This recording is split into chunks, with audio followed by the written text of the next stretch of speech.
Ačiū pirmininkė, gerbiami ponos ir ponai.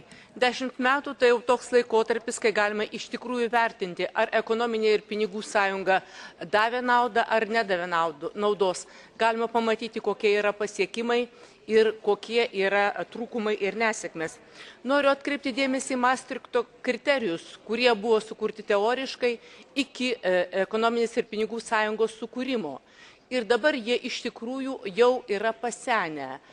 Stabilumo ir augimo paktas yra peržiūrėtas, nes nei viena valstybė jo realiai neįgyvendina. Nei viena eurozonos narė realiai neįgyvendina nei vieno Maastrichto kriterijaus per visą šitų kriterijų gyvendinimo laikotarpį. Ir aš noriu atkreipti dėmesį į naujas valstybės narės, kurioms keliami griežti reikalavimai finansų srityje, kalbant apie infliaciją, kurios nustatymas buvo iš tikrųjų grinai teoriškas ir dabar jis nebetitinka tikrovės.